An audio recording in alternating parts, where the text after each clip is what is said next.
अवैसी साहब से मिलने में कोई दिक्कत थोड़ा है। अभी जो अंजुमन इस्लामिया का सेक्रेटरी हूँ तो किसी पार्टी के बुनियाद पर नहीं। 2015 तक अख्तरुल ईमान साहब जो राजद के माननीय विधायक थे, अंजुमन इस्लामिया वक्फ कमेटी के वो सेक्रेटरी थे। बुलाकी वक्फ स्टेट के सेक्रेटरी हैं फारूक साहब, वो कांग्रेस के लिए काम करते। पार्टी में उन लोग मुझे टारगेट कर रहे हैं। ठीक है, लोगों का सोचना है। हम तो 5 को रहेंगे दिल्ली में, तो नहीं 3 को आ जाएंगे। 3 को आ जाएंगे तो मैं वो भी जाएंगे। 3 को के लिए, सबके लिए। अवैसी साहब से मिलने में क्या दिक्कत है? वैसे मुजाहिद साहब, वक्फ संशोधन कानून के मुखालिफत में आपने जदयू का दामन छोड़ा और आज तक किसी पार्टी में आप गए नहीं हैं। लोगों में काफ़ी संशय बना हुआ है कि दरअसल मुजाहिद साहब कर क्या रहे हैं, क्या इरादा है? मैं किसी काउज के लिए पार्टी से अपना रिश्ता 15 साल का तोड़ा हूँ। पहली प्राथमिकता वही है। और जिस दिन मैंने त्याग पत्र दिया और प्रेस कॉन्फ्रेंस में भी इस बात का जिक्र कर दिया हूँ कि अभी मैं कोई पार्टी ज्वाइन करने नहीं जा रहा हूँ। मैं जनता के बीच जाता हूँ, जहाँ भी इस कानून के विरुद्ध में प्रोटेस्ट होता है। कल ही डगरवा गए, मझगमा गए, 3 को फिर अररिया का दावत है, 5 को सुप्रीम कोर्ट में भी सुनवाई है। और फिर जब चुनाव लड़ना होगा तो इसके बारे में लोगों से राय मशवरा करेंगे और उसके बाद जो है, जो जनता की राय होगी वही मैं करूँगा। सवाल इसलिए उठता है कि आप शिवदीप लांडे से मिले, उससे पहले जन स्वास्थ्य के संस्थापक से मिले। क्या असदुद्दीन ओवैसी साहब भी आ रहे हैं? क्या उनसे मुलाकात होगी आपकी? मुझे मिलने में किसी से कोई गुरेज नहीं। मैं जब किसी पार्टी में भी था तो सारे पार्टी के लोगों से मिला था। पिछले बार दिल्ली गए थे, लोकसभा चुनाव से पहले एएमयू के मामले को लेकर राजद के मनोज झा जी से भी मिले थे, कांग्रेस के इमरान प्रतापगढ़ी साहब से भी मिले थे, आम आदमी पार्टी के संजय झा जी के से भी मिले थे, और जेडीयू के कौशलेंद्र कुमार माननीय सांसद नालंदा, और जो है डॉक्टर आलोक कुमार सुमन गोपाल, सबसे मिले थे। मेरा कुछ इश्यूज था क्षेत्र संबंधित, जैसे कुछ ट्रेनें जो अमृतसर से किशनगंज होकर गुजरती हैं तो वो किशनगंज में स्टॉपेज नहीं था, और एएमयू किशनगंज सेंटर के पोस्ट सैंक्शन को लेकर, और जो है उसको एनएमसीजी में जो निर्माण कार्य पर उस ज़मीन पर रोक लगा हुआ है उसको दूर कराने के लिए। और आगे भी जो है मैं 5 को जाऊंगा तो हम लोग एनएमसी, मैं और हमारी टीम जो है एनएमसीजी के एग्जीक्यूटिव डायरेक्टर से भी मिलने का प्रयास कर रहे हैं। जो केंद्रीय शिक्षा मंत्री है उनसे भी मिलेंगे अगर समय मिलेगा तो, और जो जल शक्ति मंत्रालय के जो मंत्री हैं पाटिल साहब, उनसे भी मिलेंगे। और प्रोग्राम है कि एएमयू के जो अभी रजिस्ट्रार हैं उनसे भी मिलेंगे। सर, आपके प्रतिद्वंदियों का एक गंभीर आरोप यह है कि मास्टर मुजाहिद साहब ने पार्टी छोड़ा है, लेकिन जो दूसरी चीज़ है जिसमें आप इन्वॉल्व हैं, चाहे वो वक्त 1257 का आप उसमें भी जिम्मेदार हैं, हज कमेटी में आप हैं, मदरसा बोर्ड में आप हैं, तो एलिगेशन आपके प्रतिद्वंदियों का ये है कि आपने वहाँ से इस्तीफा नहीं दिया और आपके अपने लोग, उन्होंने कुछ लोगों का एग्जाम्पल दिया, मसलन इंतशार का जिक्र किया जा रहा है, एहतशाम का जिक्र किया जा रहा है, बुलंद अख्तर हाशमी का जिक्र किया जा रहा है। ये वो लोग हैं जिन्होंने पार्टी को नहीं छोड़ा है। कहीं ये कोई खेल तो नहीं है इंटरनेट? आप समझ रहे हैं कि मैं अभी जो अंजुमन इस्लामिया का सेक्रेटरी हूँ तो किसी पार्टी के बुनियाद पर नहीं हूँ। और आपको जानकारी भी होना चाहिए, 2015 तक अख्तरुल ईमान साहब जो राजद के माननीय विधायक थे, अंजुमन इस्लामिया वक्फ कमेटी के वो सेक्रेटरी थे। यहाँ तो 2005 से जेडीयू की सरकार है। वो एक वो अलग चीज है, नोटिफिकेशन होता है उतने दिन के लिए, उसको पार्टी से कोई मतलब नहीं। अभी जैसे बुलाकी वक्फ स्टेट के सेक्रेटरी हैं फारूक साहब, वो कांग्रेस के लिए काम करते हैं, लोकसभा चुनाव में भी काम किए, तो इससे पार्टी का कोई लेना देना नहीं।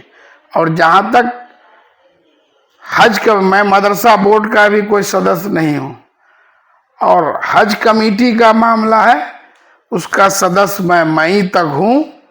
मई तक जो है वो 3 साल का टर्म पूरा हो जाएगा, और सरकार को अगर हटाना होगा हटाएंगे, और सबकी अपनी मर्जी है, इंतजार हो या कोई और हो। उस दिन 200 से अधिक लोग जो है रिजाइन किए। हर दिन देख रहे हैं कि लोग, कल देखे मनोहर साहब, मैं किसी को नहीं बोला हूं, मनोहर साहब जिला महासचिव कि वो रिजाइन कर दिए। परसों देखे जिला सचिव हैं अमोर से अनीस साहब, वो रिजाइन करके हमको चिट्ठी भेजे हैं। उसी तरह युवा का प्रखंड अध्यक्ष है बैसी का काजी फैजान अशरफ, हमसे भी पुराने जेडीयू में है, वो मेरा इस पर के जो है मास्टर साहब नहीं रहेंगे तो हम लोग ने वो रिजाइन कर दिए। आज मैं अभी देख रहा हूं, हमको टैग करके आलम साहब जो शेरशाह बिरादरी से आते हैं, अब बहुत ही जानकार और है, और सोशल फील्ड में बहुत ज्यादा उनका मदरसा भी चलता है। आज देख रहा हूं कि वो पंचायत अध्यक्ष थे और सबसे वोकल, पढ़े लिखे, तेज तरह थे, उन्होंने रिजाइन कर दिया है। तो जैसे जैसे टाइम बीतता जाएगा, और अगर आज आप नहीं देख रहे हैं कि मैं पार्टी छोड़ रहा हूं, तो जो लोग पार्टी में हैं उन लोग मुझे टारगेट कर रहे हैं। क्यों टारगेट कर रहे हैं?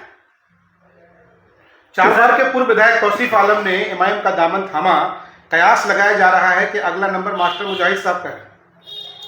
मैं तो पहले ही आपको बता दिया, अभी मेरे किसी पार्टी में जाने का भी इरादा नहीं है।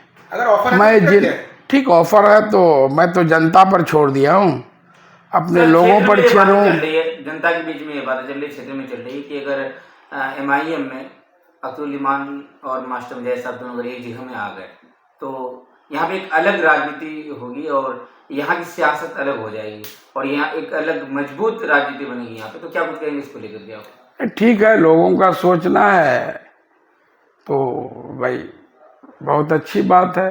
कोई भी 2 आदमी मिलता है, चाहे वो कोई भी हो, तो मजबूती होती है। 2 एक से ज्यादा आदमी कहीं भी मिलेंगे जो अलग अलग ऑपोजिट डायरेक्शन में थे, तो ये सब पर लागू होता है। कहीं ना कहीं सीमांचल से बड़ा होगा सर। और साथ में सवाल ये भी है सर कि 3 तारीख को जो ओवैसी साहब आ रहे हैं, क्या उनसे मुलाकात करने का कोई विचार?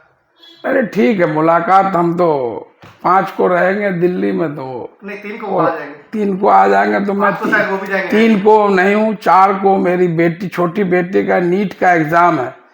सेंटर कहाँ है ये भी पता नहीं है मुझे। 1-2 दिन में फैमिली मेरी यहाँ आई हुई हमको लेने के लिए। हम हर दिन 1 दिन 2 दिन आगे बढ़ा रहे हैं डेट, तो पहले कहाँ सेंटर होगा।